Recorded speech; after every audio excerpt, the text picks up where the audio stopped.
ఆ కాలంలో యేసుక్రీస్తు ప్రభు ఆ వ్యక్తి ఇంటికి వెళ్తే, ఈ వ్యక్తి ఆహ్వానించాడు కానీ, ఒక అతిథి మర్యాద గానీ, అతిథి సత్కారం గానీ, అతిథి గౌరవం గానీ చేయలేదు.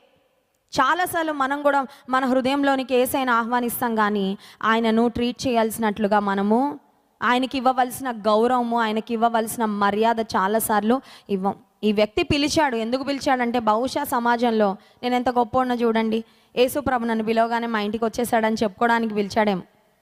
మొన్న ఈ మధ్య జాన్ వెస్లీ గారు ఒక దగ్గర మీటింగ్కి వెళ్ళారంట వాక్యం అందించడానికి. వాక్యం అందించడానికి వెళ్తే 11:30, 12 అయిపోయిందంట. మీటింగ్ అయిపోయింది. అయిపోయాక ఇంకా భోజనం చేయలేదు దైవజనులు. అంతసేపు ఒక గంటన్నర సేపు వాక్యం చెప్తే ఎంత ఆకలి వేస్తుందండి. సరే, ఎవరైతే ఆహ్వానించారో వారి ఇంటికి తీసుకువెళ్ళారంట.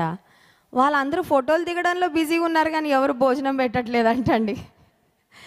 అందరూ ఫోటోలు దిగడం, వాళ్ళ బంధువులు పరిచయం చేయడం, ఇదిగోండి మా మామగారండి, మా అత్తగారండి, మా ఆవిడండి, మా పలానండి అని చెప్పడానికి బిజీ అయిపోయారు తప్ప, అయ్యో దైవజన్ని పిలిచామే భోజనం పెట్టలేదని కూడా ఎవరు ఆలోచించలేదంట.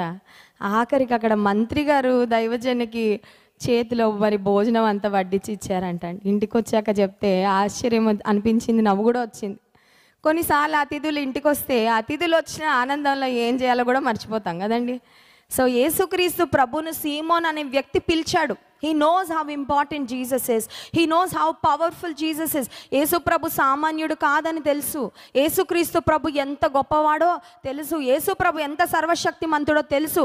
ఆయనను బహుజన సమూహంలో ఎంత క్రేజీగా క్రౌడ్స్ ఫాలో అవుతున్నారు తెలుసు. కానీ ఇంటికి వచ్చాక ఆయనను ట్రీట్ చేయవలసినట్లుగా మాత్రం ఈ పరిసయుడు ట్రీట్ చేయలేకపోయాడు. నువ్వు నా కాళ్ళు కడుక్కోవడానికి నీళ్లు ఇవ్వలేదు సీమోను, కానీ ఈమె వచ్చిన దగ్గర నుండి నా పాదాలను ఆమె కన్నీళ్లతో కడుగుతుంది.